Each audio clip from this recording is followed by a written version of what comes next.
হাম পরবর্তী জটিলতা নিয়ে যে শিশুরা আসছেন তাদের বেশিরভাগই তীব্র শ্বাসকষ্টের জটিলতায় ভুগছেন বলে জানিয়েছেন বাংলাদেশ শিশু হাসপাতালের চিকিৎসক ডাক্তার আতিকুল ইসলাম। রোগ প্রতিরোধ ক্ষমতা কমে যাওয়ায় শিশুদের লাংস টিস্যু ব্যাপকভাবে ক্ষতিগ্রস্ত হচ্ছে বলে জানিয়েছেন তিনি। এদিকে 24 ঘন্টার ব্যবধানে সারা দেশে হাম ও উপসর্গে 4 জনের মৃত্যু হয়েছে আর আক্রান্ত 1005 জন। একই সময়ে ডেঙ্গুতে মৃত্যু হয়েছে 3 জনের আর আক্রান্ত 467 জন।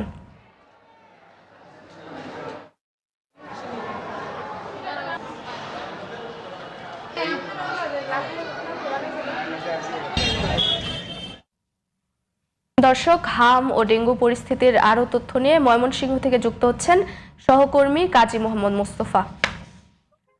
মোস্তফা, ময়মনসিংহে হাম ও ডেঙ্গু পরিস্থিতি কেমন দেখছেন, বিস্তারিত আমাদের জানাবেন।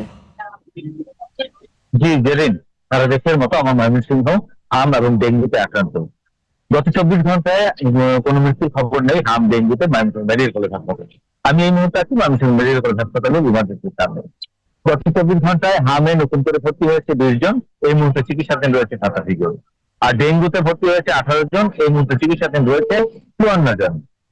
ডেঙ্গুর রোগী দিন দিন বাড়ছে, হাম কিছুটা কমলেও ডেঙ্গুর রোগী দিন দিন বেড়েই যাচ্ছে এবং চিকিৎসকরা বলছে সচেতনতার অভাবে এই দুটোরই সমস্যা তৈরি হচ্ছে। হাম এবং ডেঙ্গুতে ময়মনসিংহ মেডিকেল কলেজের চিকিৎসকরা সর্বোচ্চ সেবা দিয়ে যাচ্ছে। এই 1000 শয্যার হাসপাতালে রোগী সেবা দিতে হয় 3000-4000, অর্থাৎ চিকিৎসা উপকরণ গুলো স্বল্প হয়ে যায় এবং সেই সক্ষমতা থেকেও চিকিৎসকরা সর্বোচ্চ সেবা দিয়ে যাচ্ছে। আরেকটু কথা বলে রাখি, হামের শুরু থেকে অর্থাৎ 17 মার্চ থেকে, এবছর 17 মার্চ থেকে হামের শুরু থেকে ময়মনসিংহ মেডিকেল কলেজ হাসপাতালে পেডিয়াট্রিক আইসিইউ এর কথা বলছিল চিকিৎসকরা এবং এটি স্বল্পতা এখনো রয়েছে। বারবার ঊর্ধ্বতন কর্তৃপক্ষের কাছে আবেদন জানিয়ে এই পেডিয়াট্রিক আইসিইউ স্থাপন করা যায়নি। সর্বোচ্চ চেষ্টা করা হচ্ছে এবং ঊর্ধ্বতন কর্তৃপক্ষ বরাদ্দ পেলেই এই সুবিধাটি এখানে চলে আসবে। তারপরও চিকিৎসকরা বিকল্প পদ্ধতিতে বাবল সিটার দিয়ে চিকিৎসা সেবা চালিয়ে যাচ্ছে। এই ছিল আমার কাছে ময়মনসিংহের সর্বশেষ জেরে।